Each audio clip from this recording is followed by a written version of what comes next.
तो आज हम आपके लिए लेकर आए हैं अभ्यास प्रश्न पत्र 2024 का कक्षा 12वीं से राजनीति शास्त्र का सेट ए। तो जिसमें हम आपके लिए सबसे पहले वस्तुनिष्ठ प्रश्न को हल करवाते हैं। तो देखते हैं पहला प्रश्न, सोवियत संघ का विघटन किस वर्ष हुआ? तो 1991। राष्ट्रीय पंचायत संसद है नेपाल।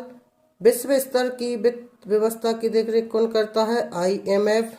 चौथा रहेगा सुरक्षा का बुनियादी अर्थ, तो ए हो जाएगा आपका खतरे से आज़ादी।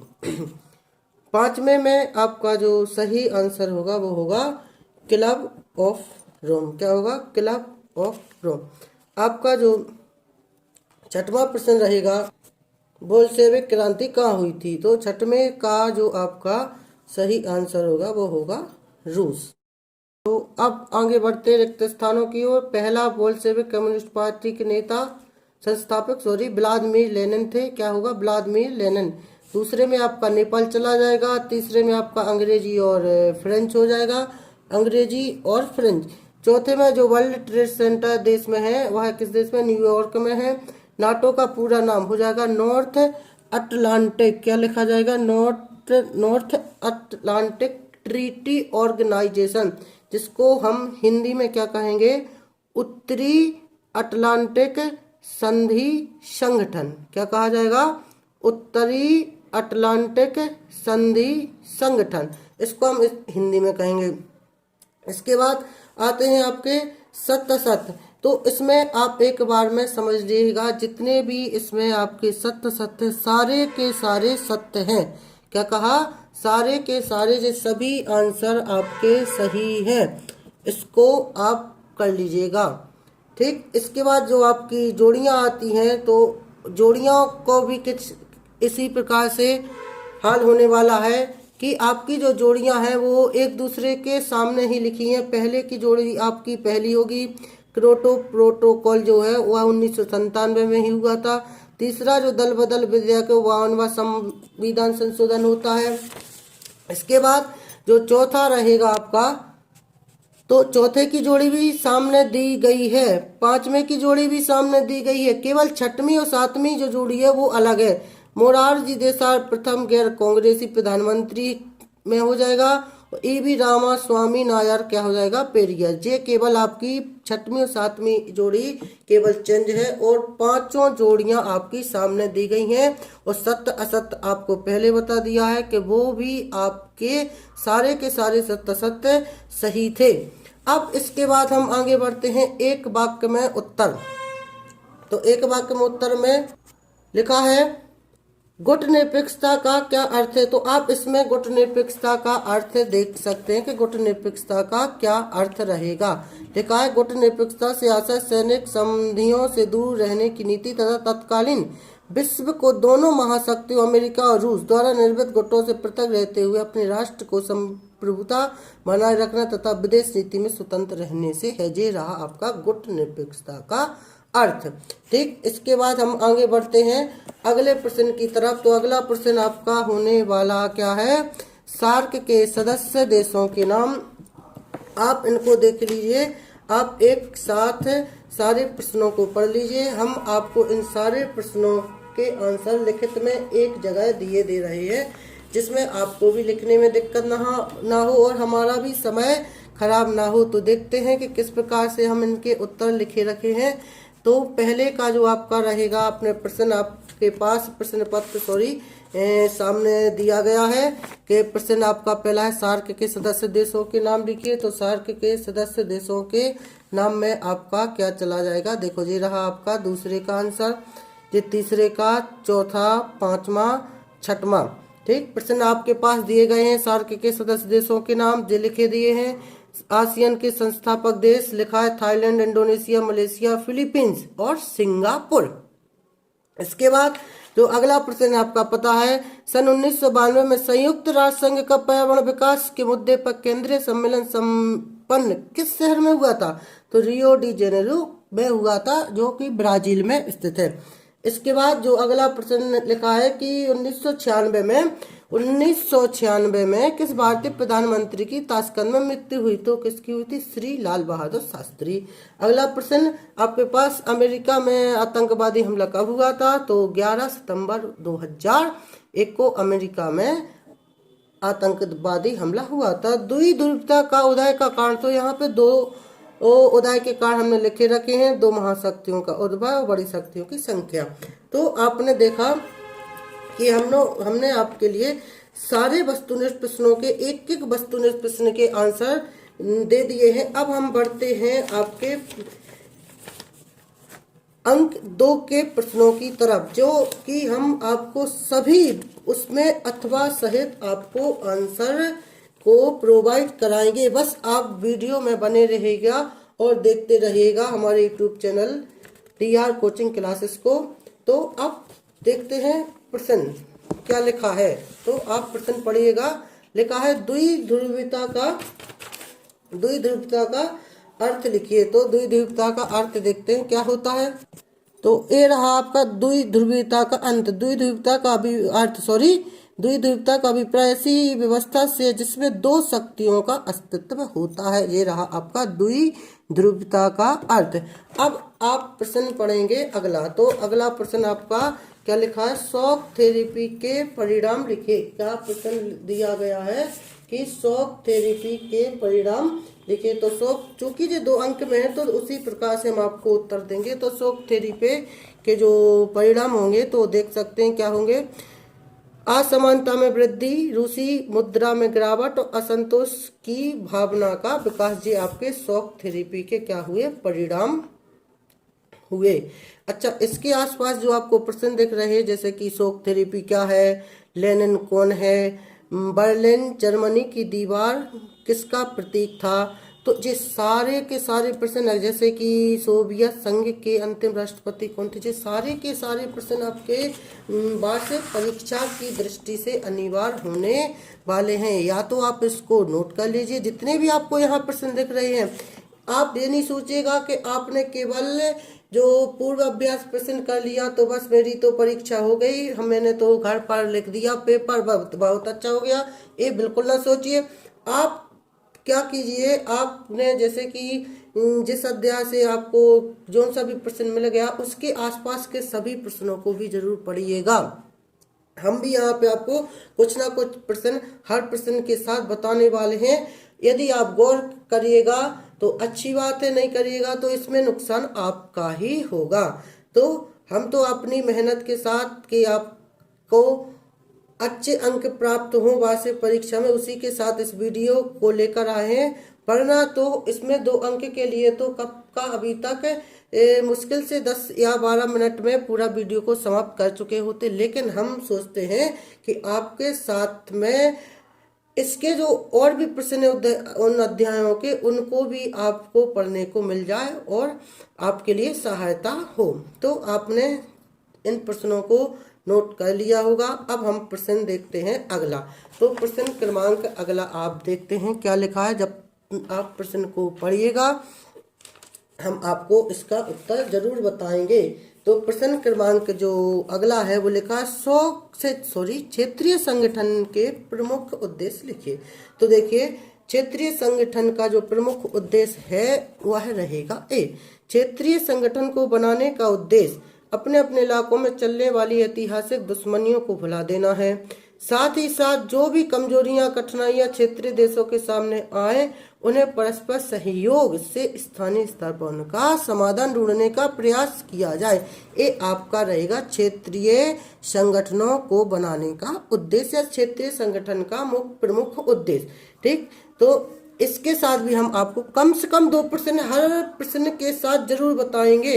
इसमें आप ये समझो, यदि आप इस वीडियो को देखते हैं तो हम ये आपको पक्की बात कहते हैं कि कम से कम इस वीडियो में से ही आपका वार्षिक परीक्षा में 20 से 30 नंबर का पेपर आने वाला है।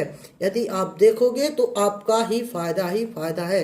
तो हमने जैसे कहा 2 प्रश्न आपको जरूर बताएंगे, तो बताएंगे ही। तो एक प्रश्न तो रहा आपका भौगोलिक निकटता का क्षेत्रीय संगठनों के आधार पर क्या असर होता है। ये भी बहुत अच्छा प्रश्न होने वाला है इस वर्ष का। तो इसको आप स्क्रीनशॉट ले लीजिए, क्योंकि लिखने में इस वाले में काफ़ी समय लगेगा, इसको आप बाद में लिख लीजिएगा। ठीक, स्क्रीनशॉट ले लिया होगा। इसके बाद जो प्रश्न आने वाला है ये तो और बहुत महत्वपूर्ण होने वाला है।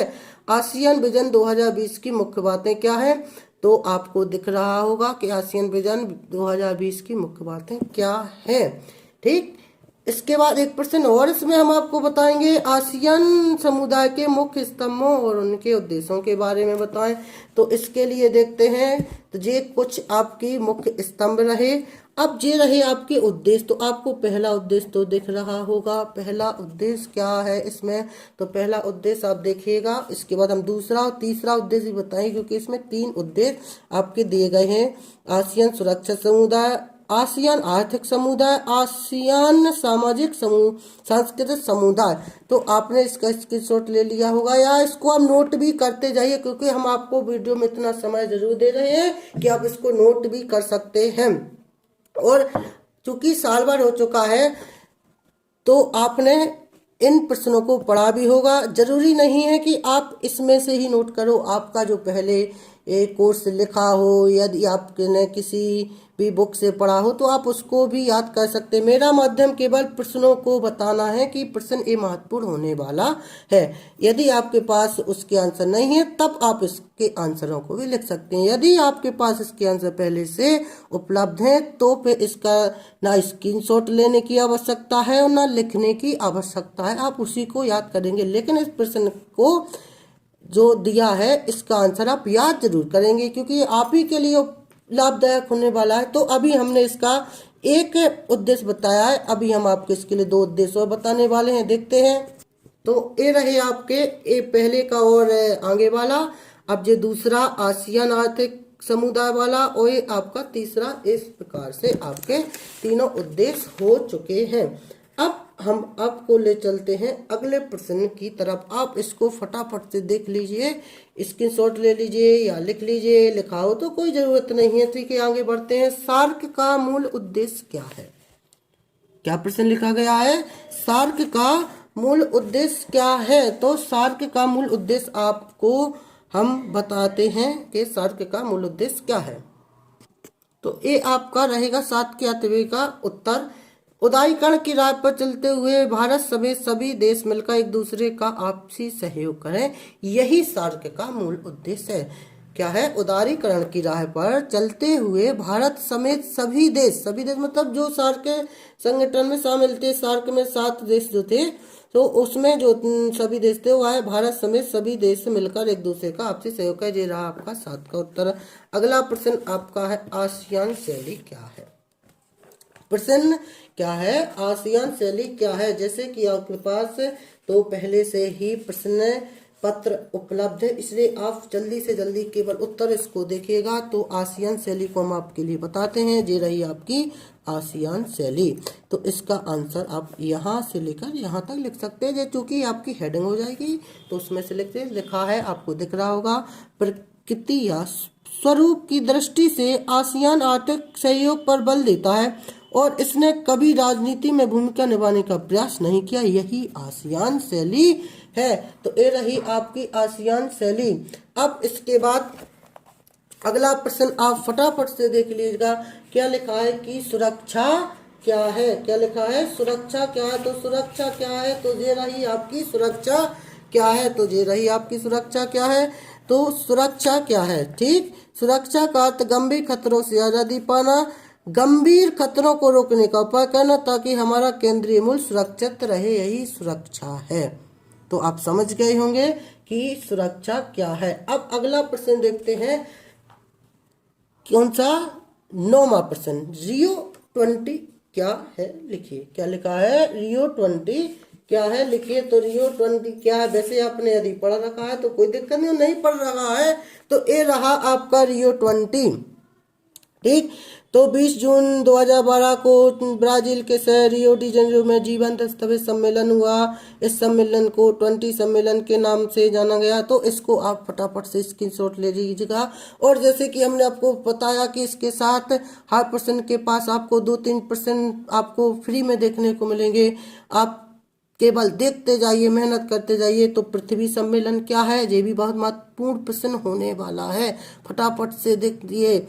स्टॉकहोम सम्मेलन क्या है, क्या लिखा, स्टॉकहोम सम्मेलन क्या है। एक प्रश्न और मेरी तरफ से, लिमिट्स टू ग्रोथ पुस्तक किसने लिखी। तो ये चारों प्रश्न जो हैं, ये चारों प्रश्न आपके महत्वपूर्ण होने वाले हैं, चारों प्रश्न आपके महत्वपूर्ण होने वाले हैं।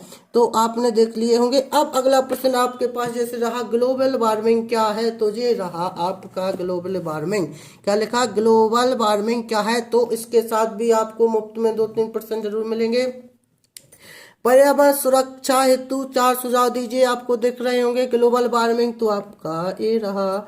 अगला प्रश्न, ग्लोबल वार्मिंग के प्रभाव। तो ग्लोबल वार्मिंग के प्रभाव देख लीजिएगा, आपके ग्लोबल वार्मिंग के प्रभाव लिखिए, इसको जरूर पढ़िएगा, बहुत ही महत्वपूर्ण प्रश्न होने वाला है।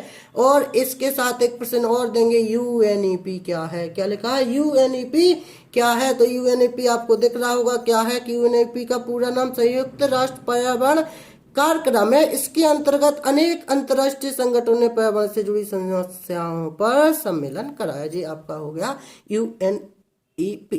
ठीक, अब प्रश्न फटाफट से आप पढ़िएगा क्या लिखा है, हम आपको सीधे उत्तर की ओर ले चलेंगे। तो आप प्रश्न को फटाफट से पढ़िएगा, क्या लिखा है, क्या लिखा है। तो मुझको तो दिख रहा है कि वैश्वीकरण की 2 विशेषता लिखिए, क्या लिखा है, वैश्वीकरण की 2 विशेषताएं लिखिए। तो आपके पास वैश्वीकरण की 2 विशेषताएं यदि ना हो तो हम आपको वैश्वीकरण की 2 विशेषताओं की तरफ ले चलते हैं, और उसी के साथ आप पढ़ लीजिएगा उसका अथवा भी। अथवा में लिखा है आर्थिक उदारीकरण क्या है। तो वैश्वीकरण की विशेषता और आर्थिक उदारीकरण, इन दोनों की आंसर आपको, हम दोनों के आंसर देंगे। इसके साथ ही हम आपको 2-3 प्रश्न और भी देंगे जो कि आपको पढ़ना ही पढ़ना है। कंजूसी मत करना, बिल्कुल भी कंजूसी तो दे रही आपकी। वैश्वीकरण की 4 विशेषता, 2 पूछ रहा था, हमने आपको 4 विशेषता रख दी। इसके साथ आपके लिए एक्स्ट्रा प्रश्न है, WSF क्या है, WSF क्या है, बिल्कुल भी कंजूसी मत करना। और आर्थिक उदारीकरण के 4 उद्देश्य लिखे। तो ये 3 प्रश्न आपको इसी के साथ जरूर पढ़ना ही पड़ेगा, पढ़ना ही पड़ेगा। एक प्रश्न और आ रहा है, आर्थिक उदारीकरण के लाभ। तो ये चारों के चारों प्रश्न आप लिखेंगे। ये आपका प्रश्न पत्र का रहा प्रश्न। आगे बढ़ते हैं, जो लिखा है आर्थिक उदारीकरण अथवा में। तो आर्थिक उदारीकरण आपका ये रहा। तो देखो, केवल प्रश्न पत्र के हिसाब से तो आर्थिक उदारीकरण उद्योग एवं व्यापार को अनावश्यक प्रतिबंधों से मुक्त कराकर उन्हें अधिक उपयोगी बनाती है। जी आपका आर्थिक उदारीकरण रहा। यदि आपको आर्थिक उदारीकरण के पक्ष में तर्क और विपक्ष में तर्क लिखना है तो आप लिख सकते हैं। ये उसकी लाभ हानि समझिए, लाभ हानि या इसको विशेषता भी कह सकते हैं। ठीक, तो आप इसको लिख लीजिए। अब अगला प्रश्न आपके पास प्रश्न पत्र का कौन सा होगा, प्रश्न पत्र का अगला प्रश्न कौन सा होगा। प्रश्न पत्र का जो अगला प्रश्न होगा आप खुद देख लीजिएगा क्या होगा अगला प्रश्न। प्रश्न नंबर 11, हम आपके लिए सीधा सीधा प्रश्न नंबर 11 का आंसर को लेकर आएंगे। प्रश्न क्रमांक जो 11 आप स्वयं से पढ़ लीजिएगा क्या है प्रश्न क्रमांक 11। तो देखिए ये रहा आपका प्रश्न क्रमांक 11 है, प्रश्न क्रमांक 11 है। तो प्रश्न आपने पढ़ लिया होगा, इंस्ट्रूमेंट ऑफ एक्सेशन क्या है, उसी को हम क्या कहते हैं, विलय पत्र। हिंदी में क्या कहा जाता है, विलय पत्र कहा जाता है। इसी के साथ आराम से बिल्कुल देख सीखिएगा, चुपके से इन सारे प्रश्नों को लिख लीजिए, स्क्रीनशॉट लीजिए, पढ़ लीजिए, या आपके पास लिखे हों पहले से तो उनको चिन्ह लगा लीजिए कि आपको याद करना ही करना है। तो इंस्ट्रूमेंट ऑफ एक्सेशन विलय पत्र क्या है, तो आपको दिख रहा होगा। चूंकि आप इसको लिख लीजिए, हम पढ़ नहीं रहे हैं, आप स्वयं देख सकते हैं। अगला प्रश्न लिखा था उसके अथवा में द्वि राष्ट्र का सिद्धांत क्या है, क्या लिखा है, द्वि राष्ट्र का सिद्धांत क्या है। तो देखते हैं द्वि राष्ट्र का सिद्धांत क्या है। द्वि राष्ट्र का सिद्धांत तो ये रहा आपका द्वि राष्ट्र का सिद्धांत। द्वि राष्ट्र, मुस्लिम लीग ने द्वि राष्ट्र सिद्धांत की बात को बढ़ावा देकर मुसलमानों के लिए एक अलग देश की मांग की। इस सिद्धांत के अनुसार भारत हिंदू मुसलमान नामक 2 कौमों का देश था। ये है आपका द्वि राष्ट्र सिद्धांत। यदि प्रश्न आता है भारत विभाजन का कारण, तो इसमें आपको इतना आंसर देना पड़ेगा। ठीक, तो आगे बढ़ते हैं जल्दी से। अगला प्रश्न आप स्वयं देख लीजिएगा क्या लिखा है। अगला प्रश्न, मिश्रित अर्थव्यवस्था क्या है? प्रश्न क्रमांक जो 12 है, मिश्रित अर्थव्यवस्था क्या है? तो ये रही आपकी मिश्रित अर्थव्यवस्था, फटाफट से देखिएगा। तब तक हम आपके अथवा का प्रश्न लेकर आते हैं। अथवा का प्रश्न, अथवा का प्रश्न, अथवा का प्रश्न क्या है, पहले इसको लिख लीजिएगा। ठीक, तो ये रहा आपके अथवा के प्रश्न का आंसर। नियोजन का अर्थ क्या है? नियोजन क्या है? तो दिख रहा होगा, नियोजन एक ऐसी प्रक्रिया है जिसमें किसी क्षेत्र विशेष अथवा निश्चित समय अवधि में हासिल किए जाने वाले साक्ष्यों लक्ष्यों का निर्धारण किया जाता है। इसमें उन एवं साधनों का भी उल्लेख होता है जिनके माध्यम से साधनों को पूर्ण किया जा सकता है। तो इसके साथ आपको मिलने वाले प्रश्न कौन से रहेंगे? तो इसके साथ आपको मिलने वाले प्रश्न देखो काफ़ी रहेंगे, काफ़ी रहेंगे। एक तो आर्थिक नियोजन से क्या तात्पर्य है, आप जरूर पढ़ेंगे, सभी जरूर पढ़ेंगे ही। बम्बई योजना से आप क्या समझते हैं, इसको भी पढ़ा जाएगा। 12वीं योजना में कितने प्रतिशत आर्थिक वृद्धि का लक्ष्य होगा, ये भी आप पढ़ेंगे। जितने भी चौथा प्रश्न, पांचवा प्रश्न, छठवां, सातवां, सभी प्रश्नों को आपको पढ़ना ही पढ़ना है। ये आपका प्रश्न पत्र का प्रश्न। ठीक, इसके बाद आपके अंक 2 के कुछ ही प्रश्न बचे हैं, तो उनको भी हम फटाफट से देखते हैं। तो का जो प्रश्न नंबर 13 का था, भारतीय विदेश नीति का आधार। तो आधार और उद्देश्य एक ही बात यहाँ पर आपकी है। तो आपको इसमें उद्देश्य लिखना है। क्या लिखना है इसमें? उद्देश्य। तो खूब सारे उद्देश्य लिखे रखे हैं, कोई सा भी आप लिख लीजिए। और इसके साथ आपको दिख रहे होंगे कि भारतीय विदेश नीति के सिद्धांत भी महत्वपूर्ण होंगे आपके, भारतीय विदेश नीति के तत्व भी महत्वपूर्ण होंगे आपके। और ये तो प्रश्न पत्र में दिया गया है। और एक और भारतीय विदेश नीति के प्रमुख सिद्धांत और विशेषताएं, तो आप इसका भी आंसर देखिएगा। इसके बाद हम अगला प्रश्न देखते हैं क्या लिखा रखा है। अगला प्रश्न आप देख रहे हैं, लिखा है कि पंचशील सिद्धांत क्या है? पंचशील सिद्धांत क्या है? तो आपका ये रहा पंचशील का सिद्धांत। केवल आपको पंचशील सिद्धांत लिखना है कि आपका पंचशील सिद्धांत क्या है। तो ये रहा आपका पंचशील सिद्धांत। ठीक, फटाफट से देखिएगा, ये रहा आपका पूरा पंचशील सिद्धांत। ठीक, 5 पंचशील सिद्धांत थे, तो उसमें लिखे रखे हैं। इसको फटाफट, इसको तो आप जरूर केवल स्क्रीनशॉट ले सकते हैं। यदि आपकी पहले की पढ़ाई में नहीं लिखा है तो आप जरूर स्क्रीनशॉट लीजिए, वरना लिख लीजिए। और विदेश नीति आपको ऊपर दिख रही होगी। क्या इसको छोड़ेंगे? बिल्कुल भी नहीं छोड़ेंगे, इसको पढ़ेंगे ही पढ़ेंगे। और एक नीचे भी इसका प्रश्न दिख रहा है आपको, इसको भी आप किसी भी हालत में नहीं छोड़ेंगे। अब देखते हैं हम सवाल नंबर 14।